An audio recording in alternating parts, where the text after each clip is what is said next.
Graça e paz, irmãos, da parte de nosso Senhor e Salvador Jesus Cristo. Nós queremos, nesta oportunidade, compartilhar mais uma porção da Palavra de Deus. E desta feita, nós queremos pensar um pouco sobre a oração. E estaremos lendo um texto que está na primeira epístola do apóstolo Paulo aos Tessalonicenses, no capítulo de número 5, nós estaremos lendo versos 16, 17 e 18, que nos diz assim, este texto: Regozijai-vos sempre, orai sem cessar, em tudo dai graças, porque esta é a vontade de Deus em Cristo Jesus para convosco. Vamos orar. Pai, nós te agradecemos, te louvamos, te engrandecemos o nome, por mais uma oportunidade de compartilharmos na tua palavra. E nesta hora, meu Pai, nós queremos te clamar em o nome do Senhor Jesus, que a tua palavra venha encontrar um campo fértil em cada coração, em cada alma, que venha ela germinar, crescer e frutificar para a honra e glória do teu nome. Assim nós pedimos agradecidos em nome de Jesus. Amém. Queridos, neste tempo de pandemia, nesses tempos difíceis pelos quais não só o Brasil está passando, mas o mundo passa, uma das coisas que talvez seja a mais marcante seja a oração. E quando digo marcante, digo porque é possível que na história do Brasil e quem sabe até do mundo, nunca se orou tanto quanto nesses tempos. As razões sabemos muito bem, é realmente algo assustador que nos rodeia, é um sentimento de morte, de impotência, é um sentimento de angústia, de dor, de sofrimento. De fato, as razões têm levado muitas pessoas a orar. E pessoas que não só, pessoas que professam a fé em Cristo Jesus de uma forma geral, de uma forma contínua, num ato contínuo das suas vidas, mas é um momento em que as pessoas têm se apegado a Deus, têm buscado a Deus, têm clamado a Deus, até mesmo de religiões das mais diversas, mas nesta hora de medo, nesta hora nesse ambiente que vivemos, tem se orado muito. A igreja talvez seja a mais impactada. É possível até pensar que nunca se orou tanto, mesmo a igreja do Senhor Jesus Cristo nunca orou tanto quanto tem orado nesses tempos, quanto tem buscado uma resposta de Deus, uma solução de Deus, um agir de Deus, um milagre de Deus. É possível que este tem sido o fenômeno, né, por assim dizer, que marca esse tempo, um tempo de oração, um tempo de clamor. Agora, nós queremos pensar um pouco nesta noite, nesta oportunidade, sobre alguns aspectos que precisam compor a nossa oração, precisam fazer parte da nossa oração. No texto que nós lemos, o texto já nos sinaliza algumas coisas e nós queremos mais adiante falar em algo mais. Mas o texto começa dizendo: regozijai-vos sempre. A despeito das circunstâncias, a despeito das adversidades, a despeito do clima, do ambiente, a despeito das inseguranças, a despeito do medo, a despeito das tragédias que muitas vezes vivenciamos ou tomamos conhecimento, a exortação da palavra é nos regozijarmos, é nos alegrarmos independentemente das circunstâncias que nós estamos passando, o que estejamos passando, regozijai-vos sempre. A segunda recomendação, e parece-nos que soa até como uma ordem, né? Um imperativo, a mesma forma como regozijai-vos sempre como um imperativo, está aqui também orai sem cessar, ou seja, uma oração ato contínuo, uma oração incessante, uma oração que não seja circunstancial, que não seja ocasional, que não seja uma oração de horários pré-estabelecidos tão somente, uma oração como um programa a ser cumprido, mas uma oração contínua, orai sem cessar. É importante pensar nisso, porque nós convencionamos, né, que para orar nós temos que estar de olhos fechados, e olhos fechados tem uma razão de ser, de nós não desviarmos o nosso olhar e, consequentemente, não desviarmos a nossa atenção. Mas a oração não é somente, ou não precisa ser somente de olhos fechados. Significa que você pode estar em ônibus e você pode estar de olhos abertos e você pode estar falando com Deus. E você pode estar dirigindo o seu veículo, estar falando com Deus, e estar varrendo a casa ou lavando uma louça e falando com Deus. Orai sem cessar, orai incessantemente. É outra recomendação, outro imperativo que nós encontramos aqui na palavra. E o terceiro que nós encontramos aqui na palavra é em tudo dai graças. Gratidão. É algo também fundamental, é algo também que deve acompanhar, que deve fazer parte da nossa oração. Gratidão. Gratidão como fruto de que não somos merecedores e de que tudo que temos ou que somos são reflexos ou consequências das misericórdias do Senhor, da graça do Senhor. Então é preciso e é importante que tenhamos um coração agradecido. E é interessante porque a sequência desse texto diz em tudo dai graças, porque esta é a vontade de Deus em Cristo Jesus para convosco. É interessante porque esta é a vontade de Deus, pode muitas vezes não ser aquilo que nós gostaríamos que fosse. Pode muitas vezes não ser do jeito que nos agrade. Pode muitas vezes não ser favorável a nós dentro das nossas expectativas, dentro do nosso projeto. Às vezes, nós passamos por momentos difíceis na nossa vida e é difícil realmente percebermos isso, que é a vontade de Deus. É difícil entender como pode ser a vontade de Deus e como agradecer, mas é possível isto e é necessário isso. Em tudo dai graças, porque esta é a vontade de Deus em Cristo Jesus para convosco. Lá em Romanos, o apóstolo Paulo, lá no capítulo 8, fala algo de muito significativo, quando diz que todas as coisas cooperam juntamente para o bem daqueles que amam a Deus e que são chamados segundo o seu propósito. Todas as coisas, mesmo aquelas que não nos agradam, mesmo aquelas que de alguma forma nos ferem, que de alguma forma nos desestabiliza, que de alguma forma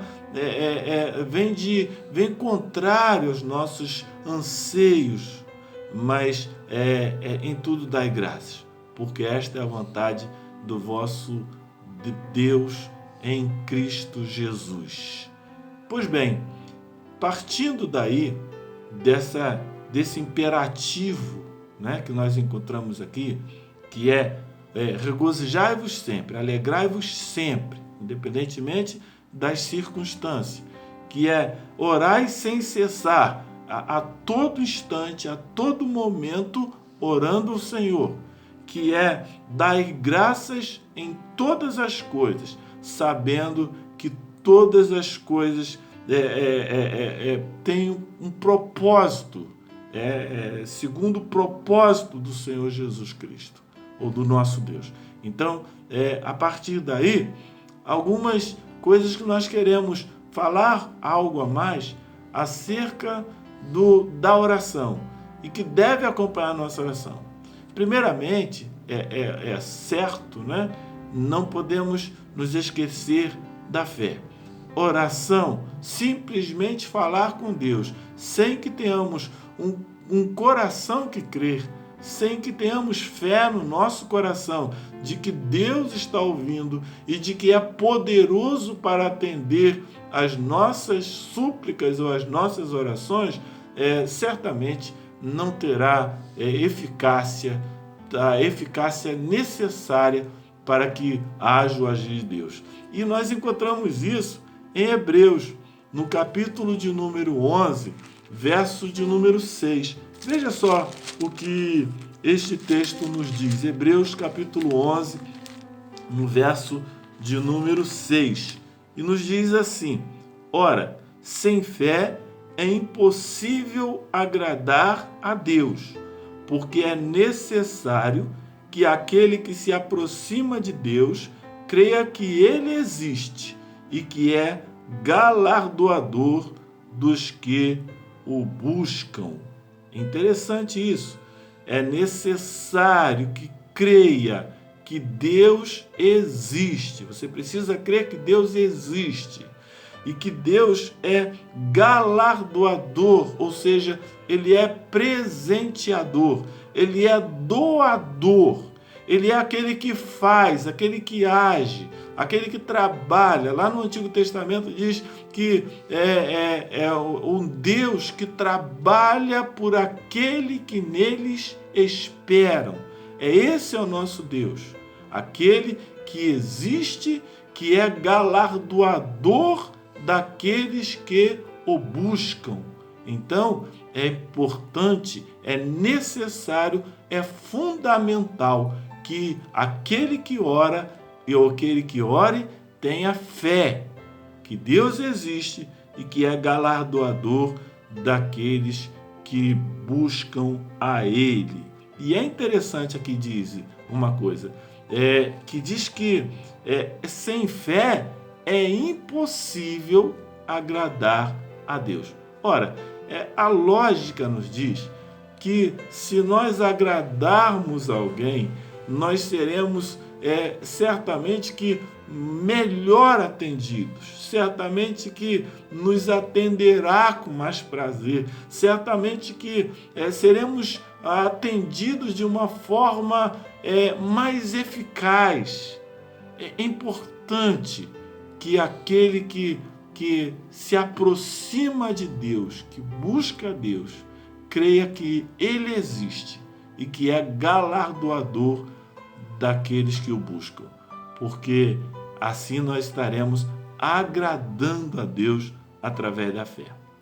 Agora, a fé também nós encontramos em Marcos, no capítulo de número 24, capítulo 11, verso 24.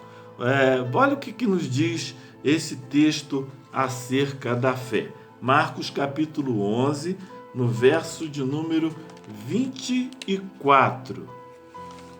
Marcos 11, verso 24.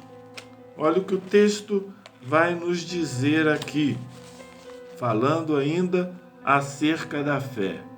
Por isso vos digo que tudo que pedirdes orando, crede que já o tenhas recebido.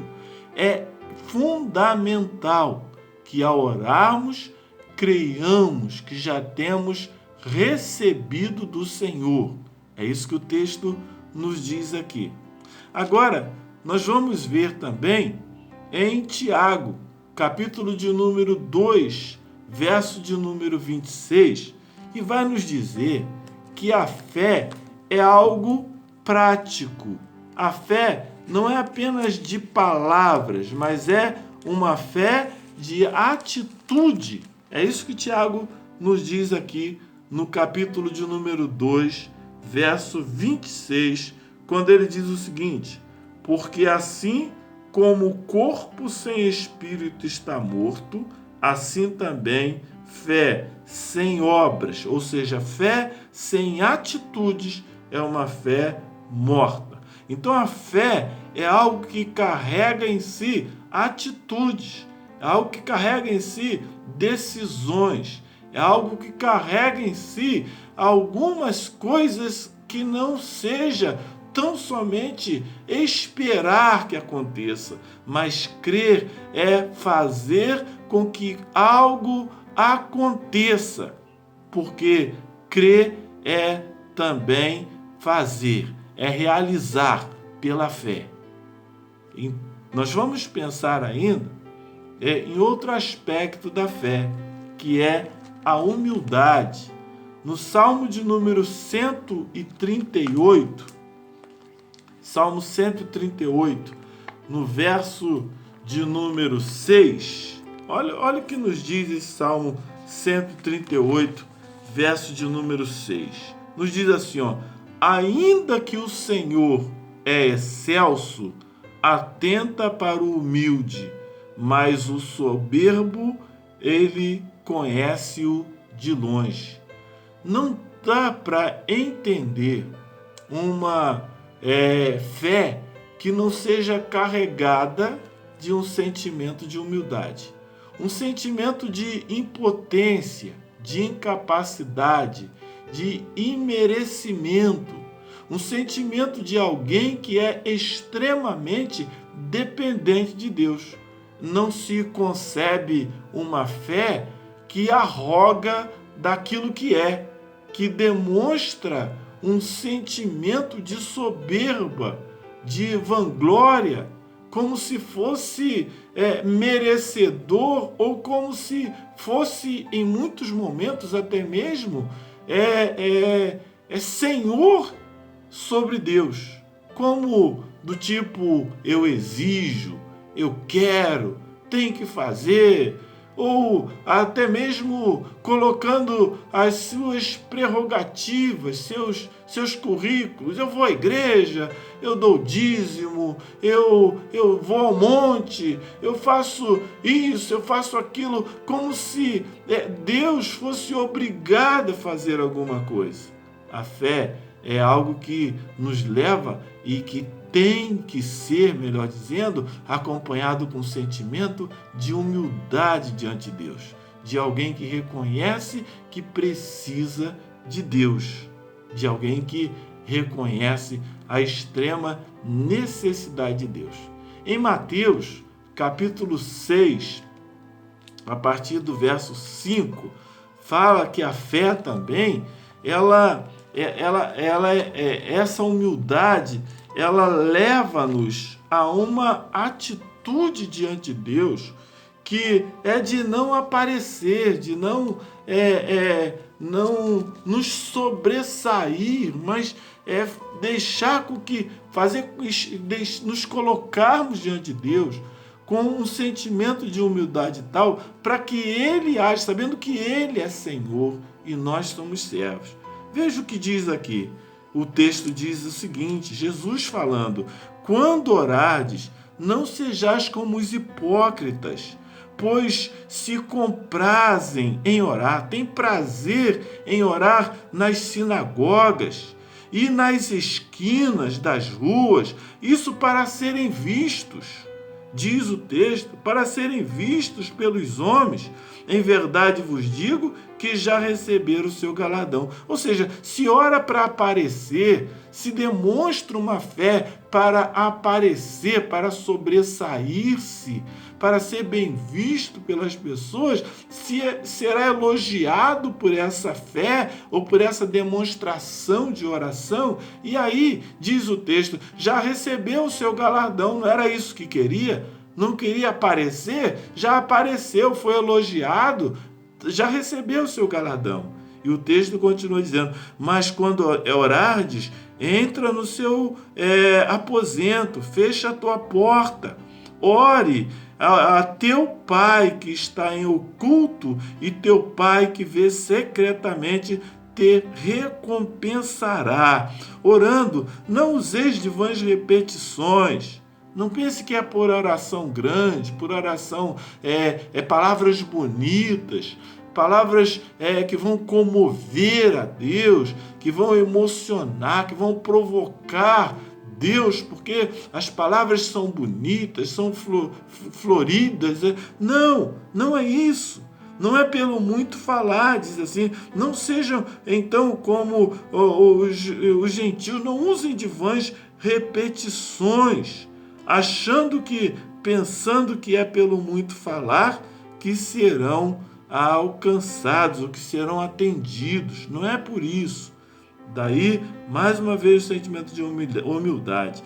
Não vos assemelheis, pois, a ele, pois o vosso Pai sabe o que vós necessitais antes mesmo de lhe pedirdes. Então a fé, ela precisa ser acompanhada com um sentimento profundo de humildade. E para terminar, a fé, ela é acompanhada também, deve ser acompanhada também com um sentimento profundo de vida diante de Deus, de vida no altar de Deus. Lembra-se que nós falamos lá em Hebreus que sem fé é impossível agradar a Deus, porque aqueles que buscam a Deus,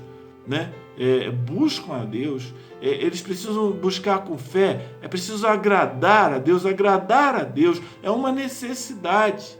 Lá no Salmo de número 24,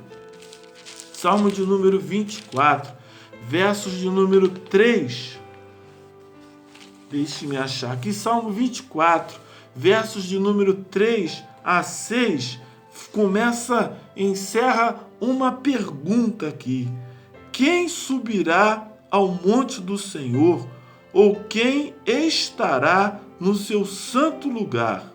Aquele que é limpo de mãos e puro de coração, que não entrega a sua alma à vaidade, nem jura enganosamente. Este receberá a bênção do Senhor e a justiça do Deus da sua salvação. A pergunta aqui é: quem se achegará ao Senhor? Quem vai entrar, ou quem entrará na presença do Senhor? Quem entrará no Santo dos Santos? Quem se achegará, se aproximará de Deus? E ele diz como devemos fazer, a forma como devemos nos apresentar diante de Deus. Ora, quando se fala em oração, e muitas pessoas, milhares, milhões de pessoas na face da terra têm orado, e orado muito, mas como está a sua vida? Será que a sua vida tem estado diante de Deus? Tem se aproximado de Deus? Tem sido consagrada a Deus, entregue a Deus? O texto nos diz que para entrarmos na presença de Deus, nós precisamos ter algumas características. E quais são elas? A pergunta é: quem entrará na presença de Deus? Quem se achegará no Santo dos Santos, no trono de Deus? E quando nós oramos, nós nos propomos a entrar no Santo dos Santos. Nós nos propomos, através da oração, a irmos à presença de Deus, ou buscarmos a presença de Deus a nós. E como fazer isso? Diz o texto. O texto nos fala assim, quem fará isso? Quem entrará? Quem subirá? Diz o texto: aquele que é limpo de mãos e puro de coração. É importante que a oração seja acompanhada de mãos limpas, de mãos que não derramam sangue, é a visão aqui do texto. Mas é importante que seja de coração puro. O Senhor Jesus fala sobre quando tiver mágoa no coração, quando tiver rancor de alguém, antes de ir à presença de Deus, vá até o irmão, peça perdão. O texto fala sobre isso. Jesus fala desta maneira: antes de entregar a sua oferta a Deus, antes de chegar à presença do Senhor, abra seu coração, peça perdão, se arrependa. É importante, o texto diz isso.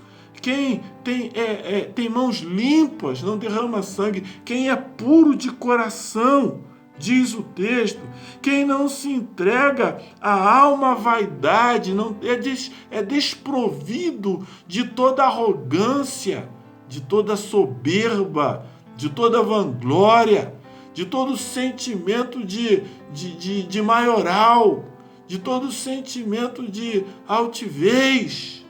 É importante que não se entregue à vaidade, diz a palavra de Deus, e que não jura enganosamente, não promete, não vive de promessas, de mentiras, de engano, de falsidade, de hipocrisia.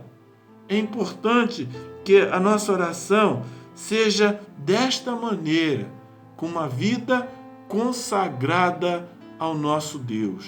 Que a oração seja acompanhada de vida colocada à disposição de Deus. E a palavra culmina dizendo o seguinte: este receberá a bênção do Senhor e a justiça de Deus da sua salvação. Quem é este que receberá a bênção do Senhor? É aquele que vai na presença de Deus, seja através da oração, mas que entra na presença de Deus com mãos limpas, coração puro, sem vaidade, sem soberba, arrogância ou vanglória ou altivez.